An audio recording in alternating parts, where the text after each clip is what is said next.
Welcome to the Fantasy Bros Fancast with your bros, Mark, Tanner, Jarrell, and Terrell. What's up? And good day.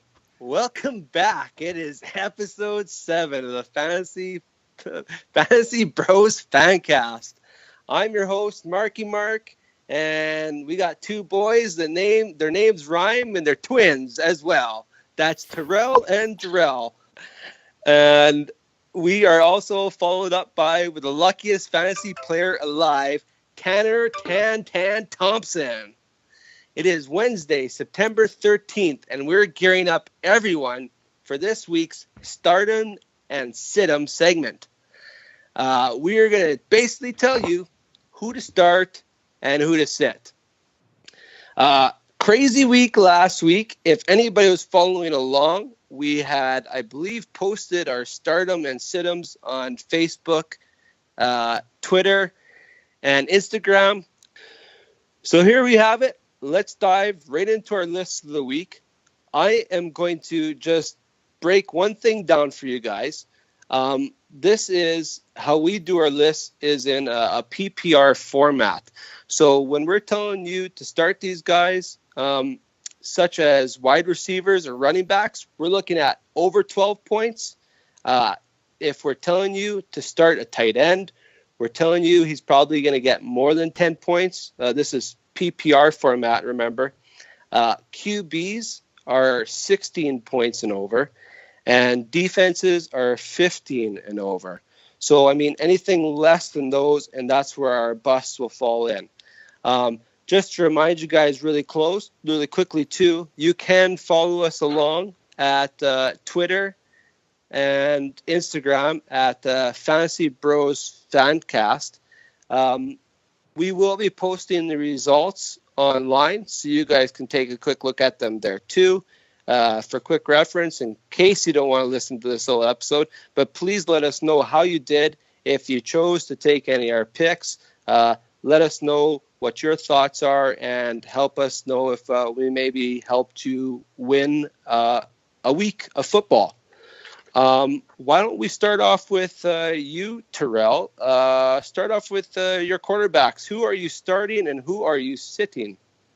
Okay, well, I'm probably going to get some bad feedback on this one, but I'm going to go Carson Palmer. I know I have him starting in my league because I have Andrew Luck on my bench because he's on IR. But I'm going to start Carson Palmer against Indy. Look what Jared Goff did to that defense last week. Absolutely shredded them. I think Carson Palmer is going to throw the ball a lot more with David Johnson out. And I think he's going to put up huge numbers this week. I think he's going to be around the 275, 300-yard mark with about 2 to 3 touchdowns. And I hope he doesn't rush the ball because he might literally fall apart. But and my sit for quarterback this week, I'm going to sit Kirk Cousins against the Rams. The Rams defense is really good. I think Kirk Cousins is going to have a little bit of issue to begin the year with this new offense and all his new wide receivers that he's got to play with this season. And I think he just started out bad last week. And the Rams defense, they had 2 pick sixes. They probably should have had 3. A ton of sacks. It was just a total nightmare for Indy's offense, and I expect the same for Washington this week. Wow, pretty gutsy, but book it down. Yeah. Let's go, Tanner. Tanner, who are you starting and who are you sitting at quarterback this week? My sit this week is Cam Newton. So he's playing the Buffalo Bills. The Bills historically are a pretty stingy defense. When Cam played San Francisco this week, he definitely looked rusty. He looked like a guy that hadn't played in the preseason. His targets, Kelvin Benjamin had a pretty good preseason, and he was targeted a lot in this game, but he only came down with 1 reception for 25 yards. I just don't trust the guy. He still uses his legs, but he looks like he's scared to rush it out of the pocket now. He looks like he wants to be a pocket quarterback. He's not using his legs like he did in his MVP season. I just think with that Bills D line, he's going to try to stay in the pocket, and he's only going to finish the game with 215 yards, 1 TD, and about 35 yards rushing. He's my sit this week. My start this week is Deshaun Watson playing against the Cincinnati Bengals. Cincinnati's already without what's his name in the backfield there. You guys will be able to help me out.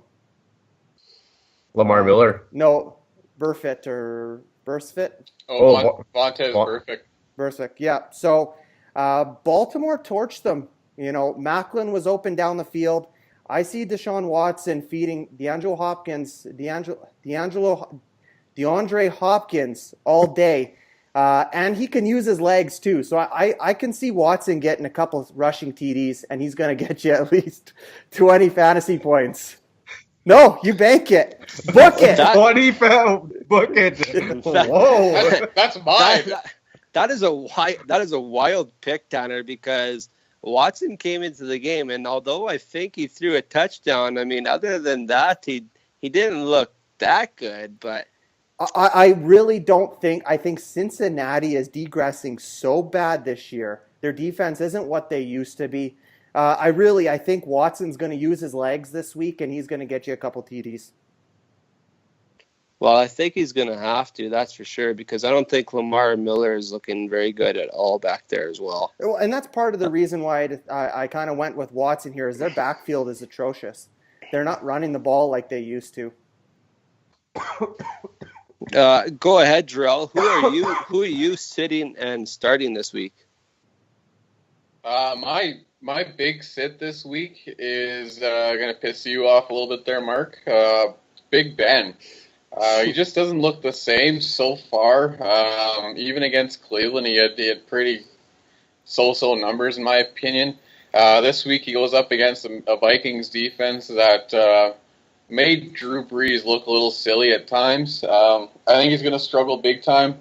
I think you're probably looking at about, I'd say, less than 200 yards passing, a touchdown, and maybe 2 picks. Last week we harped on Big Ben on how brutal he is when he plays away from Heinz Field. But now he's coming back home, and you'd think that maybe his numbers are going to look good just historically, but you still want to sit him? I'm still sitting him. I know he's still got AB over there. Martavis Bryant was a complete bust last week. I think this week they're going to establish a run a little bit better. Le'Veon Bell looked extremely slow coming out of the gates. That's what no preseason and training camp does to you. This week, I think he's going to come out and they're going to rush the ball like crazy. My stardom, though, for the week is a sneaky MVP pick for the year, Jameis Winston. I think this guy's going to be an absolute stud this year. He's playing a weak Chicago defense. Jameis Winston, he's going to airball the ball out to Deshaun Jackson and Mike Evans all game long. He's got so many weapons to use in that offense. In a few more weeks, he'll have Doug Martin back.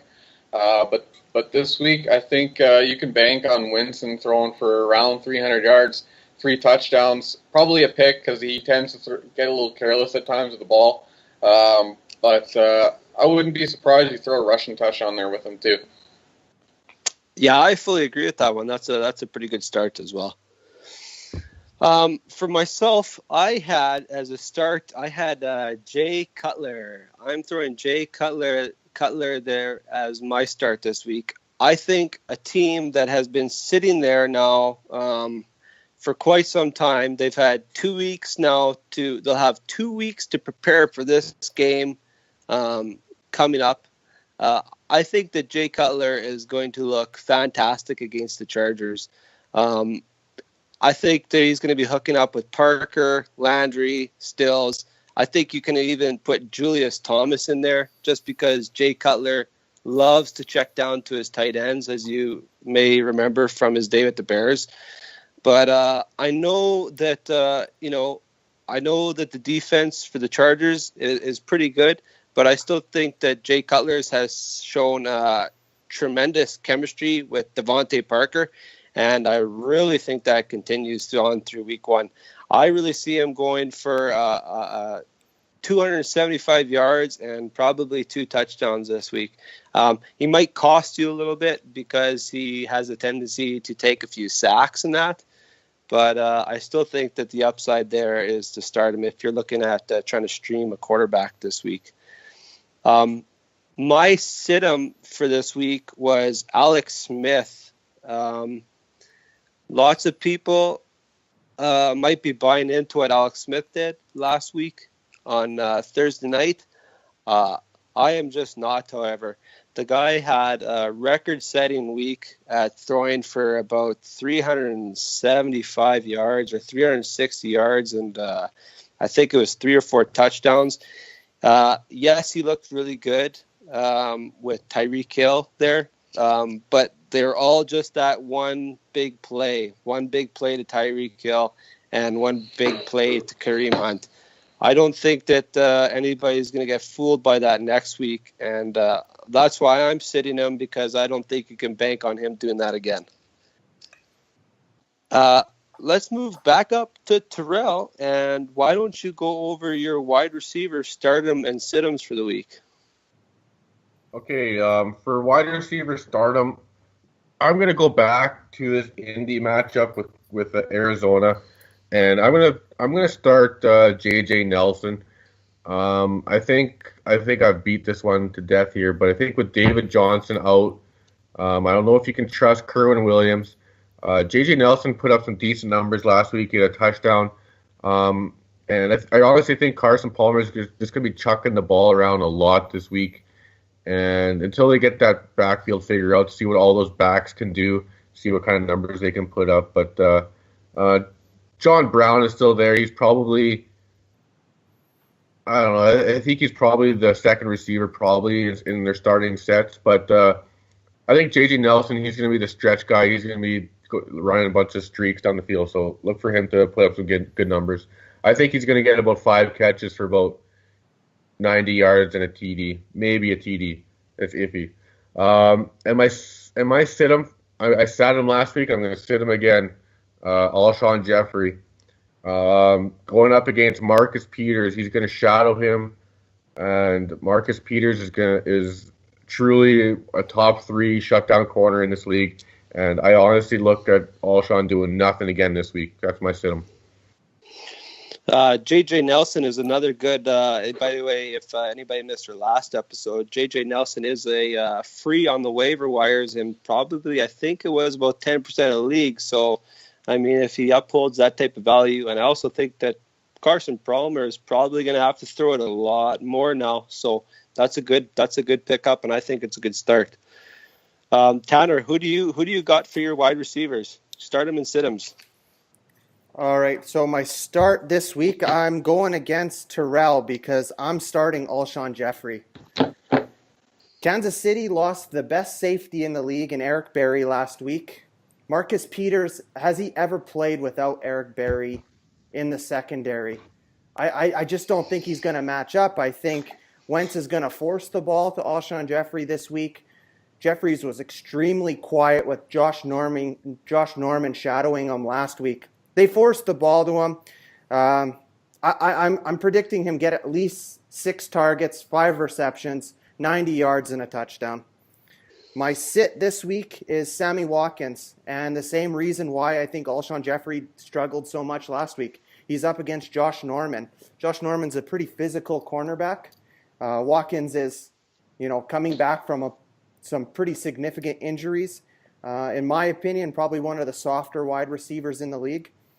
And we saw in Indianapolis that Goff is comfortable spreading the ball around. He hit up Cooper Kupp. He's okay with spreading the ball in the backfield.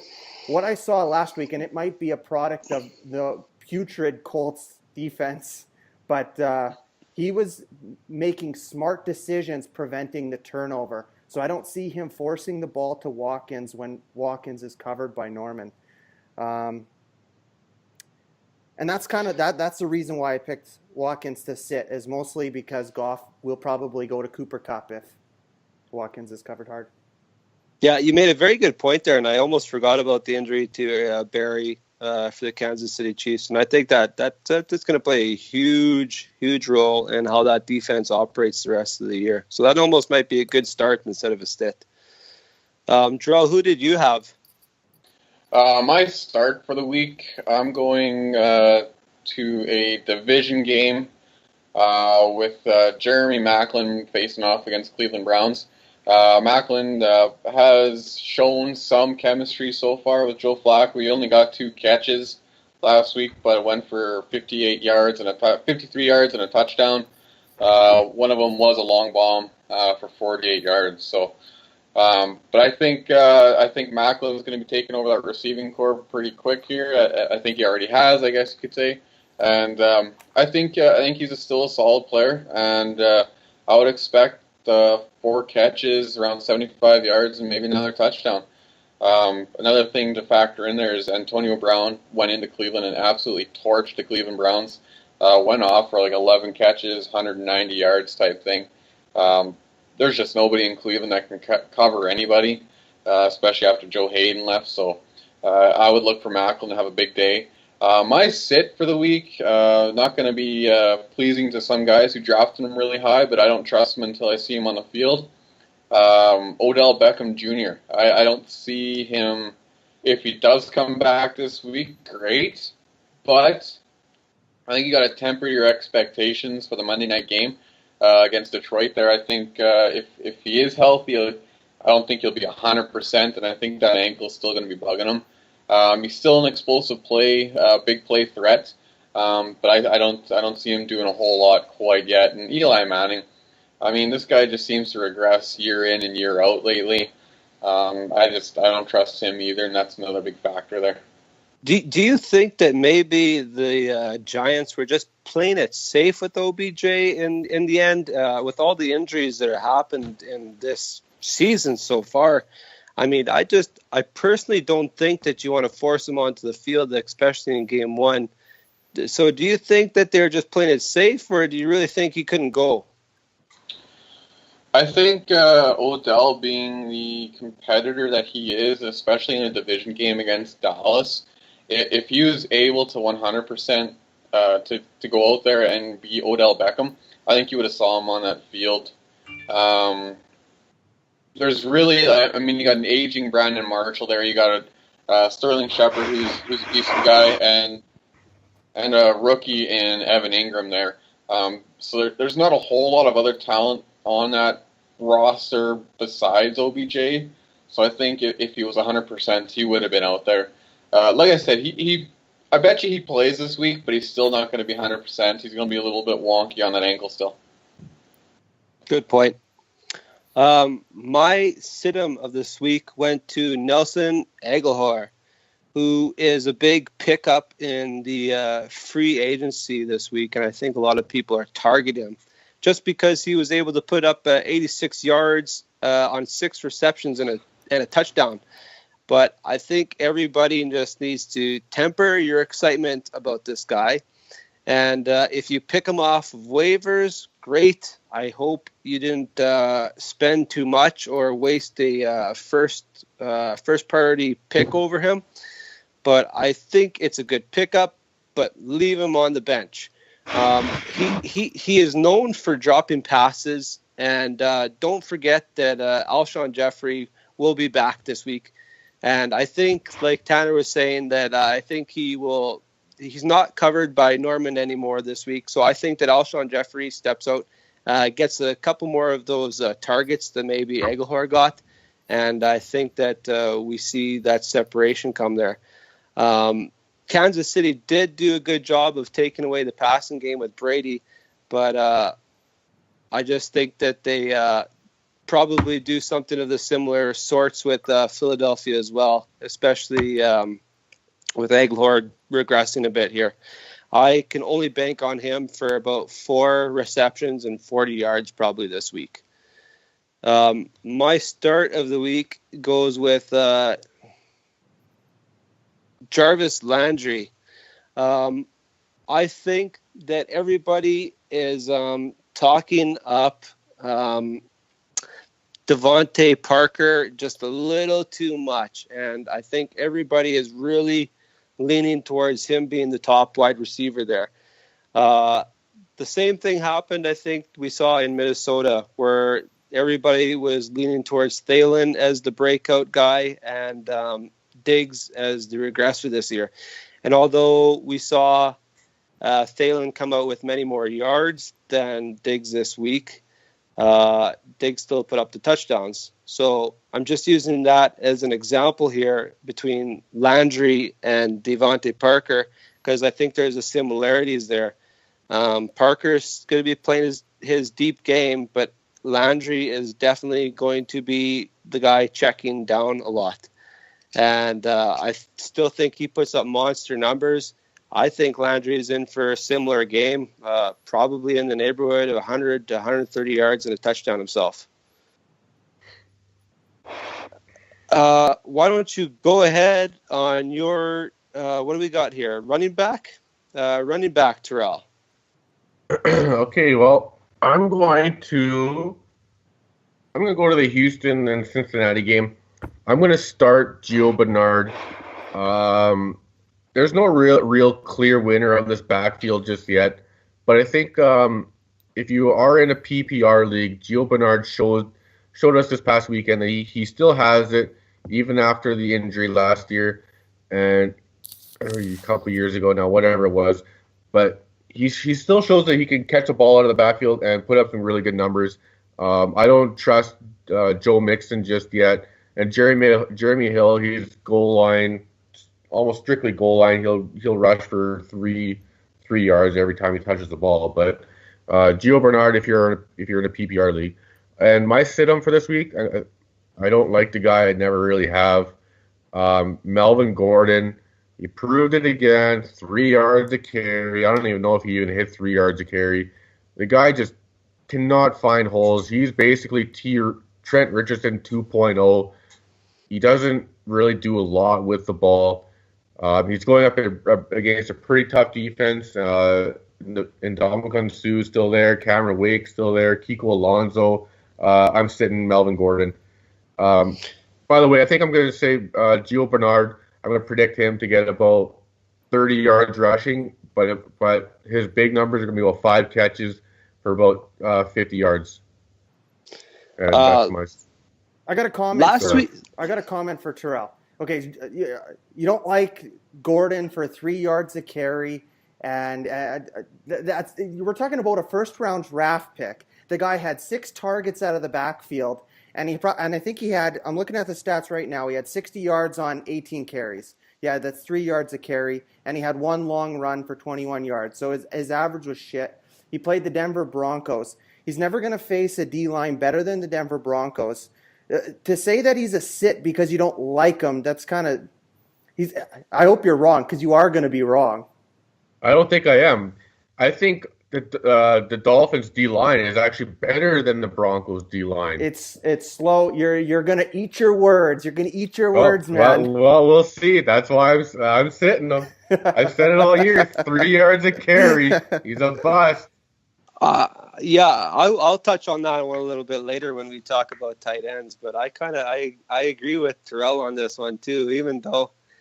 Even though you make a very good point, Tanner, but I think there's some things going against him, such as, Lawrence Timmons is there now in Miami, and they all still have to deal with Cameron Wake, plus Mr. Sue there as well. Man, I don't know if they're going to be playing the run game there. He might have to be doing some pass blocking instead, I think. Gio Bernard is your start, though, man. I just want to comment about that one too. Why not? Why don't you put any trust in Hill or Mixon this week after watching the Jaguars gash them horribly on the ground last week? I don't know. I just think that he's going to be the better back out of this bunch for the next couple weeks. I'm not a huge believer in Jeremy Hill. Joe Mixon's still a rookie. I still think he's the third running back on that depth chart right now. And you're right. Leonard Fournette absolutely gashed this defense last week. But I think J.J. Watt, he's going to come in. He's going to be pissed off.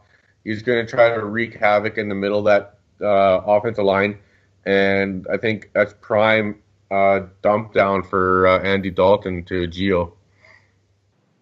Well said. Tanner, who are you starting and sitting as your running backs this week? Okay, my sit is basically and solely decided on the matchup. Carlos Hyde against the Seattle Seahawks.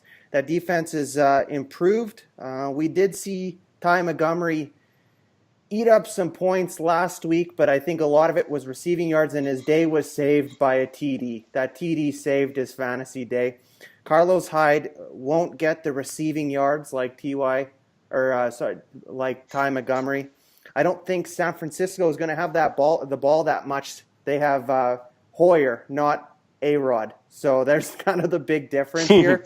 And the only thing that can save Carlos Hyde on Sunday is going to be a TD. And I don't think he's going to get it because I don't think Seattle's given up a TD next week. My start, and write it down because this is going to win you this week. I'm starting James White against the Saints. Again, it's solely decided against the matchup. We saw Dalvin Cook eat them alive on the outside. He had 2 rushes of 30 yards plus when he rushed it to the outside using his speed. To all those loser Gillislee fans and fantasy owners, eat it because James White is the guy. He had the majority of the snaps. They're gonna run the ball still. It's a Belichick offense. They're gonna run the ball, and I think James White's the one that's gonna take advantage of the big chunk of yards on the outside. And the Saints notoriously have a hard time tackling because their linebackers are so shitty. So he's gonna break some tackles on the outside. Give him at least, I would say 6 to 8 receptions, and that's gonna save your day right there. That's Good it. point. Let's go ahead, Jarrell. My stardom for the week is Thomas Rawls. I believe he comes back this week by the sounds of it. He has been a little injury prone, but we'll see. Terrell's making this puking Sorry, face, did you say that was your start? Yes. Watch it. Oh my God. Watch it. Wait. Book it. Because Thomas Rawls is going to go off. If you look at any of the stat lines of the other running backs on that roster, Eddie Lacy shouldn't even be in the NFL anymore. He is complete garbage. CJ Proceeds is nothing but maybe a guy to spell Rawls when he's fucking tired of running down the field against the 49ers. And Chris Carson, he's probably their second best back. But I think Seattle's going to go into San Francisco, San Francisco's going to go into Seattle, I should say. They're going to be pissed right off because of losing against Green Bay. They're going to stuff this right down their throat. And I bet your Rawls comes out 120, 2 touchdowns, 3 catches, 35 yards. Book it in there. Holy. Hey. Okay. Okay. Yeah. My sit-em for the week is Isaiah Crowell. They are playing the Baltimore Ravens. Crowell absolutely stunk it up last week against Pittsburgh.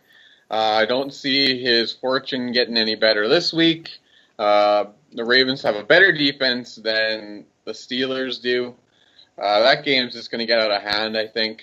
Crowell, he will probably become a non-factor about midway through the third quarter. And then you'll see Duke Johnson go in there and run a bunch of swing passes and whatnot. It's just not Crowell's time for this week. I think don't trust him. He's no more than maybe a flex play this week, if that. Good point.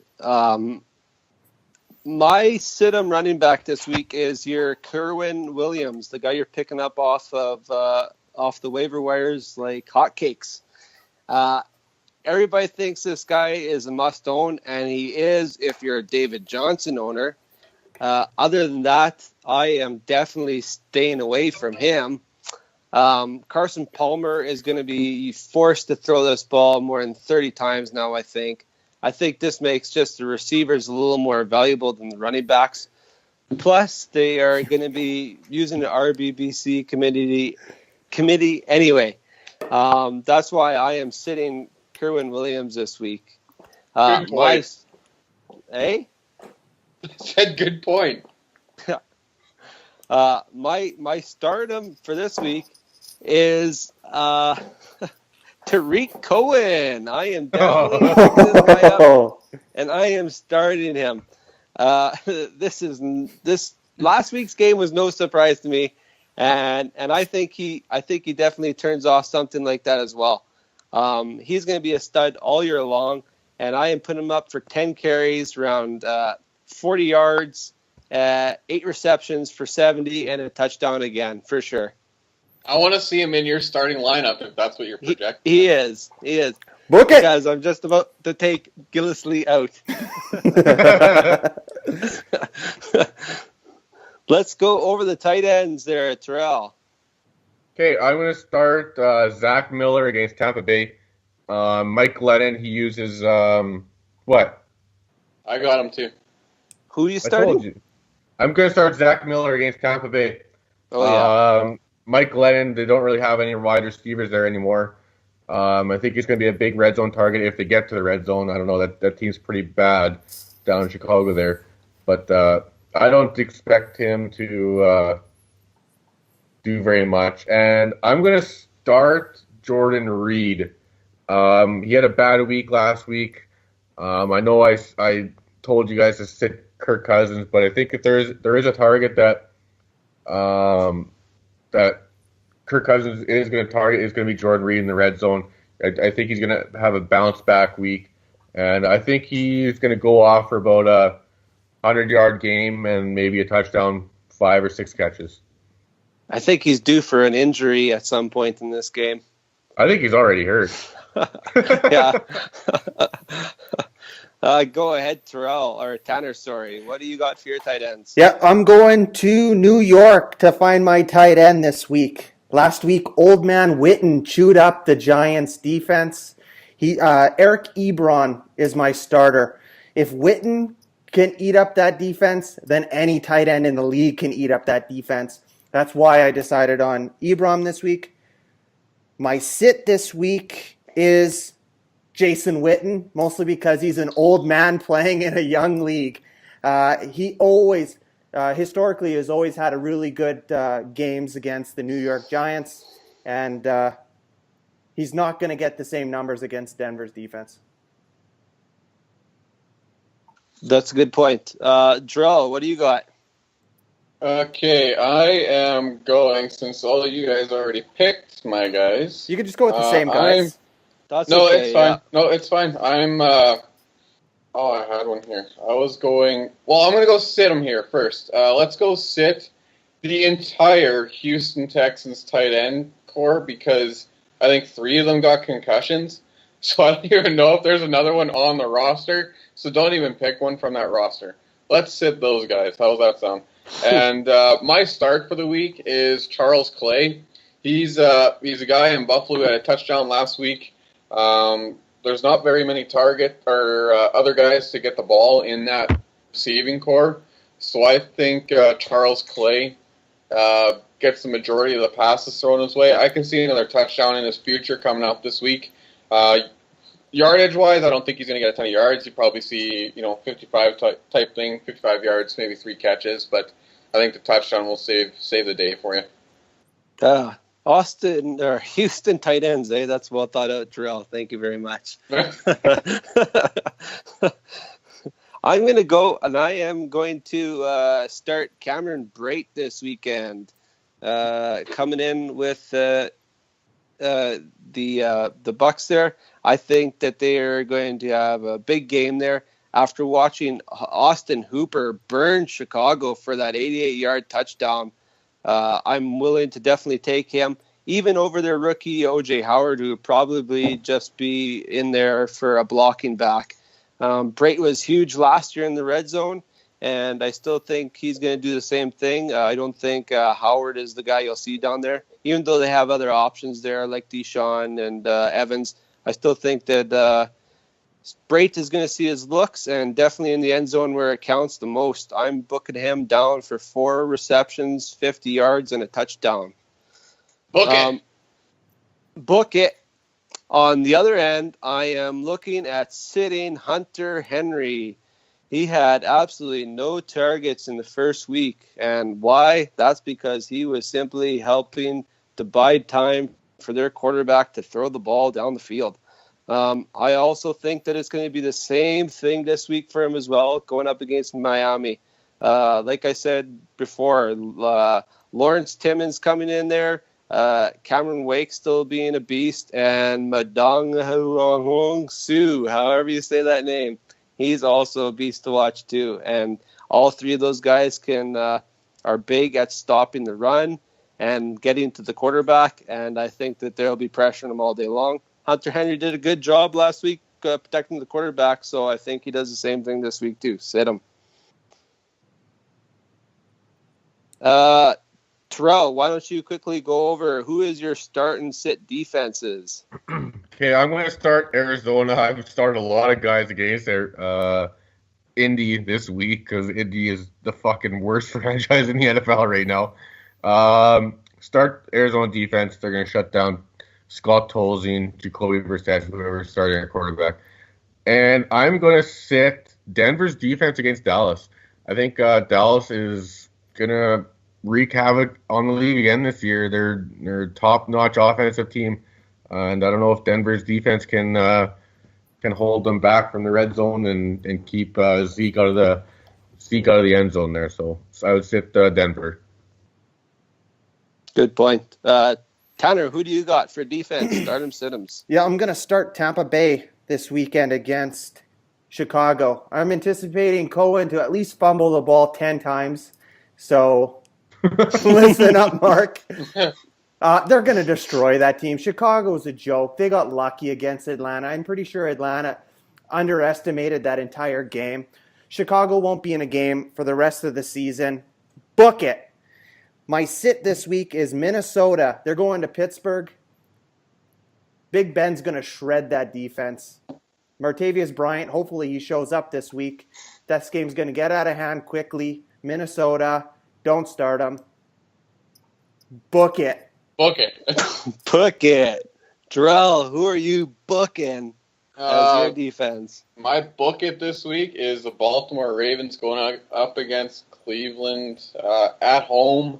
It's going to be an ugly one for Deshaun Kaiser and company there. It's not even going to be close. It's going to be way out of hand. And my sit-em for the week is the Chargers defense going up against Miami. Miami's going to come out, play for their city that's swimming underwater at the moment. They're going to make their fans proud. They're going to stomp all over the Chargers defense this week. Start up the old Jay Ajayi train because he's fucking coming. I got for my start, I am starting the Miami defense this week, and just under the pure fact that they've had lots of time to prepare for this, and the same thing too, they'll all be playing with emotion down there. I think that this is a big game for them, and they come out and just dominate the Chargers this week. On my sit defense for this week, I am sitting Pittsburgh. I don't think that defense looked very good even against the rookie quarterback Kaiser. So I can't see them sit him, especially after Bradford threw for 350 yards and 3 touchdowns against, even though it was the Saints, Dalvin Cook as a real threat there, and Thielen and Diggs. I think just like Jarrell said, I think it's going to be a high scoring affair there, but I don't think I'd be willing to start Pittsburgh there either. I'd be sitting them. Okay, so that wraps up today's show, guys. Thanks for joining us. Again, we just ask you if you have any questions or comments about the show. Maybe you want us to tell you if you should start and sit some guys on your roster. Send us a message on Twitter at BrosFancast. You can also follow us there and on Instagram, and you can always catch our podcasts on iTunes Podcasts, Google Play, and YouTube. Just search Fantasy Bros Fancast.